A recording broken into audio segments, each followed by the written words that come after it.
BA 6ನೇ ಸೆಮಿಸ್ಟರ್ನ ಭೂಗೋಳಶಾಸ್ತ್ರದ ಪತ್ರಿಕೆ 2 ಆದಂಥ ಭೌಗೋಳಿಕ ಮಾಹಿತಿ ವ್ಯವಸ್ಥೆಯ ಮೂಲ ತತ್ವಗಳು ಈ ಒಂದು ವಿಷಯದ 2024ರ ಪ್ರಶ್ನೆ ಪತ್ರಿಕೆಯನ್ನು 2 ಅಂಕದ ಪ್ರಶ್ನೋತ್ತರಗಳೊಂದಿಗೆ 5 ಮತ್ತು 10 ಅಂಕದ ಪ್ರಶ್ನೆಗಳನ್ನು ನೋಡೋಣ.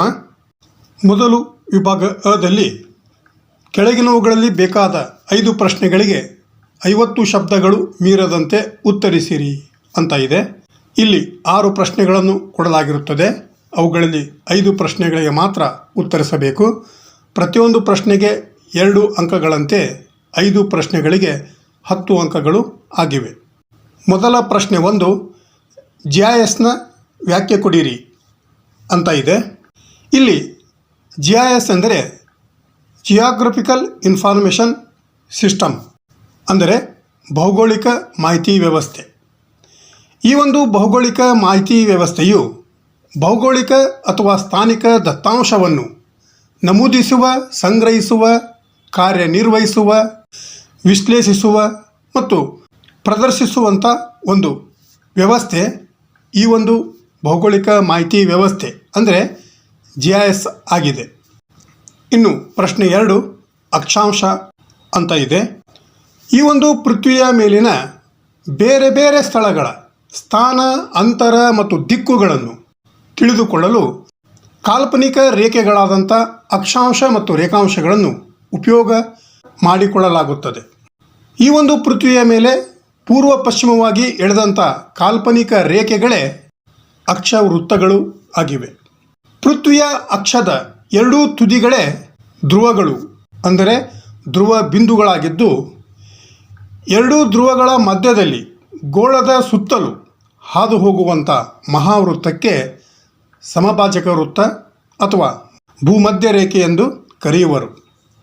ಆದ್ದರಿಂದ ಸಮಭಾಜಕ ವೃತ್ತದಿಂದ ಉತ್ತರ ಧ್ರುವದವರೆಗೆ 90 ಮತ್ತು ದಕ್ಷಿಣ ಧ್ರುವದವರೆಗೆ 90, ಒಟ್ಟು 180 ಸಮಭಾಗಗಳನ್ನಾಗಿ ಮಾಡಿ ಅವುಗಳೊಳಗಿಂದ ಸಮಭಾಜಕ ವೃತ್ತಕ್ಕೆ ಸಮಾನಾಂತರವಾಗಿ ಪೂರ್ವ ಪಶ್ಚಿಮವಾಗಿ ಎಳೆದ ವೃತ್ತಗಳಿಗೆ ಅಕ್ಷಾಂಶಗಳೆಂದು ಕರೆಯುವರು. ಸಮಭಾಜಕ ವೃತ್ತವು 0 ಡಿಗ್ರಿ ಅಕ್ಷಾಂಶವಾದರೆ 2 ಧ್ರುವ ಬಿಂದುಗಳು 90 ಡಿಗ್ರಿ ಅಕ್ಷಾಂಶಗಳಾಗಿವೆ. ಇವುಗಳನ್ನು ಅನುಕ್ರಮವಾಗಿ, ಅಂದರೆ ಸಮಭಾಜಕ ವೃತ್ತದಿಂದ ಉತ್ತರ ಗೋಲಾರ್ಧದಲ್ಲಿ ಬರುತ್ತಿರುವಂಥ ಅಕ್ಷವೃತ್ತಗಳಿಗೆ ಉತ್ತರ ಅಕ್ಷಾಂಶವೆಂದು ಮತ್ತು ಸಮಭಾಜಕ ವೃತ್ತದಿಂದ ದಕ್ಷಿಣ ಗೋಲಾರ್ಧದಲ್ಲಿ ಬರುತ್ತಿರುವಂಥ ಅಕ್ಷಾಂಶಗಳಿಗೆ ದಕ್ಷಿಣ ಅಕ್ಷಾಂಶಗಳೆಂದು ಕರೆಯುವರು. ಹೀಗೆ ಒಟ್ಟು ಉತ್ತರಕ್ಕೆ 90, ದಕ್ಷಿಣಕ್ಕೆ 90 ಸೇರಿ 180 ಅಕ್ಷಾಂಶಗಳಿವೆ. ಪ್ರಶ್ನೆ 3, UTM ಅಂತ ಇದೆ. UTM ಎಂದರೆ ಯೂನಿವರ್ಸಲ್ ಟ್ರಾನ್ಸ್ವರ್ಸ್ ಮರ್ಕೇಟರ್, ಅಂದರೆ ಇದನ್ನು ಸಾರ್ವತ್ರಿಕ ಅಡ್ಡ ಮರ್ಕೇಟರ್ ಪ್ರಕ್ಷೇಪ ಎಂದು ಕರೆಯುವರು. ಇದು ಭೌಗೋಳಿಕ ನಿರ್ದೇಶಾಂಕ ವ್ಯವಸ್ಥೆಯಾಗಿದ್ದು ಈ ಒಂದು ಪೃಥ್ವಿಯ ಮೇಲಿನ ಸ್ಥಳಗಳನ್ನು ಮೀಟರ್ಗಳಲ್ಲಿ ಗುರುತಿಸಲು ಈ ಒಂದು UTM ಅನ್ನು ಬಳಸಲಾಗುತ್ತದೆ. ಇದು ಪೃಥ್ವಿಯ ಮೇಲಿನ ಸ್ಥಳಗಳಿಗೆ ನಿರ್ದೇಶಾಂಕಗಳನ್ನು ನಿಯೋಜಿಸುವ ನಕ್ಷಾ ಪ್ರಕ್ಷೇಪ ವ್ಯವಸ್ಥೆಯಾಗಿದೆ. ಅಕ್ಷಾಂಶ ಮತ್ತು ರೇಖಾಂಶದ ಸಾಂಪ್ರದಾಯಿಕ ವಿಧಾನದಂತೆ ಇದು ಸಮತಲ ಸ್ಥಾನ ಪ್ರಾತಿನಿಧ್ಯವಾಗಿದೆ. ಅಂದರೆ ಇದು ಎತ್ತರವನ್ನು ನಿರ್ಲಕ್ಷಿಸುತ್ತದೆ ಮತ್ತು ಪೃಥ್ವಿಯನ್ನು ಪರಿಪೂರ್ಣ ಅಂಡಾಕೃತಿ ಅಥವಾ ದೀರ್ಘಗೋಲವೆಂದು ಪರಿಗಣಿಸುತ್ತದೆ. ಈ ಒಂದು ಪ್ರಕ್ಷೇಪವು ಪೃಥ್ವಿಯನ್ನು 60 ವಲಯಗಳಾಗಿ ವಿಭಜಿಸುತ್ತದೆ ಮತ್ತು ಪ್ರತಿಯೊಂದನ್ನು ಅದರ ನಿರ್ದೇಶಾಂಕಗಳಿಗೆ ಆಧಾರವಾಗಿ ಸಮತಲಕ್ಕೆ ಯೋಜಿಸುತ್ತದೆ. ಪ್ರಶ್ನೆ 4, ಸಣ್ಣ ಪ್ರಮಾಣ ಅಂತ ಇದೆ. ಪ್ರಮಾಣವನ್ನು ನಮ್ಮ ಅಗತ್ಯಕ್ಕೆ ಅನುಗುಣವಾಗಿ ಸಣ್ಣ ಪ್ರಮಾಣ ಮತ್ತು ದೊಡ್ಡ ಪ್ರಮಾಣಗಳೆಂದು ವಿಂಗಡಿಸಬಹುದು. ಸಣ್ಣ ಪ್ರಮಾಣದಲ್ಲಿ 1 ಸೆಂಟಿಮೀಟರ್ಗೆ ಅನೇಕ ಕಿಲೋಮೀಟರ್ ಅಂತರವನ್ನು ತೋರಿಸಲಾಗುತ್ತದೆ. ಅಂದರೆ 1 ಸೆಂಟಿಮೀಟರ್ಗೆ 1000 ಕಿಲೋಮೀಟರ್ ಅಥವಾ 1 ಸೆಂಟಿಮೀಟರ್ಗೆ 2000 ಕಿಲೋಮೀಟರ್. ಈ ತೆರನಾಗಿ ಸಣ್ಣ ಪ್ರಮಾಣದಲ್ಲಿ ಮೌಖಿಕವಾಗಿ ಎರಡು ಸ್ಥಳಗಳ ನಡುವಿನ ಅಂತರವನ್ನು ಹೇಳಿದರೆ ಈ ಒಂದು ಸಣ್ಣ ಪ್ರಮಾಣವನ್ನು ಭಿನ್ನ ರಾಶಿಯ ರೂಪದಲ್ಲಿ ತೋರಿಸಿದಾಗ ಅನುಪಾತದ ಬಲಗಡೆ ದೊಡ್ಡ ಸಂಖ್ಯೆ ಇರುವುದು ಕಂಡುಬರುತ್ತದೆ. ಅಂದರೆ 1:50,000 ಅಥವಾ 1:1 ದಶಲಕ್ಷವೆಂದು.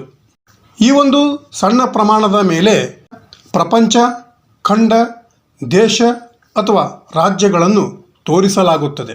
ಅಂದರೆ ಸಣ್ಣ ಪ್ರಮಾಣವು ದೊಡ್ಡ ಪ್ರದೇಶವನ್ನು ಕಾಗದದ ಮೇಲೆ ನಕ್ಷೆಯ ರೂಪದಲ್ಲಿ ಸಣ್ಣ ಸ್ಥಳದಲ್ಲಿ ತೋರಿಸಲಾಗುತ್ತದೆ. ಅವು ಅಟ್ಲಾಸ್ ಅಥವಾ ಗೋಡೆಯ ನಕ್ಷೆಗಳಾಗಿರಬಹುದು. ಪ್ರಶ್ನೆ 5, ವಿಷಯ ಆಧಾರಿತ ನಕ್ಷೆಗಳು ಅಂತ ಇದೆ. ವಿಷಯಾಧಾರಿತ ನಕ್ಷೆಗಳು ಅಂದರೆ ವಿಷಯಗಳ ಆಧಾರದ ಮೇಲಿಂದ ರಚಿಸಿದಂಥ ನಕ್ಷೆಗಳನ್ನು ನಾವು ವಿಷಯಾಧಾರಿತ ನಕ್ಷೆಗಳೆಂದು ಕರೆಯುತ್ತೇವೆ. ವಿಷಯ ಮತ್ತು ಭೌತಿಕ ಸ್ಥಳದ ನಡುವಿನ ಸಂಬಂಧವನ್ನು ವಿವರಿಸಲು ಈ ಒಂದು ವಿಷಯಾಧಾರಿತ ನಕ್ಷೆಗಳನ್ನು ಬಳಸಲಾಗುತ್ತದೆ. ಉದಾಹರಣೆಗೆ ಬೆಳೆಗಳ ನಕ್ಷೆ, ಜನಸಂಖ್ಯೆ ನಕ್ಷೆ, ಖನಿಜಗಳ ವಿತರಣೆಯನ್ನು ತೋರಿಸುವಂಥ ನಕ್ಷೆಗಳು ವಿಷಯಾಧಾರಿತ ನಕ್ಷೆಗಳಾಗಿವೆ. ಅಂದರೆ ಇಂತಹ ನಕ್ಷೆಗಳನ್ನು ವಿಷಯಾಧಾರಿತ ನಕ್ಷೆಗಳೆಂದು ಕರೆಯುವರು. ಕೊನೆಯ ಪ್ರಶ್ನೆ 6, ಕಾರ್ಟೋಗ್ರಾಮ್ಸ್ ಅಂತ ಇದೆ. ಈ ಒಂದು ಕಾರ್ಟೋಗ್ರಾಮ್ಸನ್ನು ನಕ್ಷಾಚಿತ್ರಗಳು ಎಂದು ಕರೆಯುವರು. ಫ್ರೆಂಚ್ ಇಂಜಿನಿಯರ್ ಆದಂಥ ಚಾರ್ಲ್ಸ್ ಮಿನಾರ್ಡ್ ಎಂಬುವರು 1974ರಲ್ಲಿ ಮೊಟ್ಟ ಮೊದಲು ಕಾರ್ಟೋಗ್ರಾಮ್ ಎಂಬ ವಿಭಿನ್ನ ಪ್ರಕಾರದ ಭೌಗೋಳಿಕ ರೇಖಾಕೃತಿ ಎಂಬ ಪದವನ್ನು ಬಳಸಿದನು. ಈ ಒಂದು ನಕ್ಷಾಚಿತ್ರಗಳನ್ನು ಕೈಯಿಂದ ರಚಿಸಬಹುದು. ಆದರೆ ಈಗ ಅನೇಕ ತಂತ್ರಾಂಶ ಪ್ಯಾಕೇಜ್ಗಳ ಮೂಲಕ ಈ ಒಂದು ನಕ್ಷಾಚಿತ್ರಗಳನ್ನು ರಚಿಸಲಾಗುತ್ತದೆ. ಸಾಮಾನ್ಯವಾಗಿ ಛಾಯೆ, ವಕ್ರ ಅಥವಾ ಬಿಂದುಗಳ ಮೂಲಕ ನಕ್ಷೆಯಲ್ಲಿ ತೋರಿಸುವಂಥ ಚಿತ್ರವನ್ನು ನಾವು ನಕ್ಷಾಚಿತ್ರವೆಂದು ಕರೆಯುತ್ತೇವೆ. ಇದು ಭೂಗೋಳಶಾಸ್ತ್ರ ಅಥವಾ ನಕ್ಷಾಶಾಸ್ತ್ರದ ಕ್ಷೇತ್ರದಲ್ಲಿ ನಕ್ಷಾ ನಿರೂಪಣೆಯ ವಿಶಿಷ್ಟ ಪ್ರಕಾರವನ್ನು ವರ್ಣಿಸುವಂಥ ಒಂದು ಶಬ್ದ ಅಥವಾ ಪದವಾಗಿದೆ. ಇದನ್ನು ನಕ್ಷಾಶಾಸ್ತ್ರೀಯ ವ್ಯಂಗ್ಯಚಿತ್ರ ಎಂದು ಭಾವಿಸಲಾಗುತ್ತದೆ. ಏಕೆಂದರೆ ಇದು ಒಂದು ಪ್ರದೇಶ ಅಥವಾ ಕ್ಷೇತ್ರದ ಭೌಗೋಳಿಕ ಗಾತ್ರ ಅಥವಾ ಅಳತೆಯನ್ನು ವಿರೂಪಗೊಳಿಸುತ್ತದೆ. ಅಂದರೆ ಆ ಒಂದು ಗಾತ್ರ ಅಥವಾ ಅಳತೆ ವಿರೂಪ ಅಂದರೆ ಕೆಟ್ಟಿರುತ್ತದೆ ಅಂತ ನಾವು ಹೇಳಬಹುದು.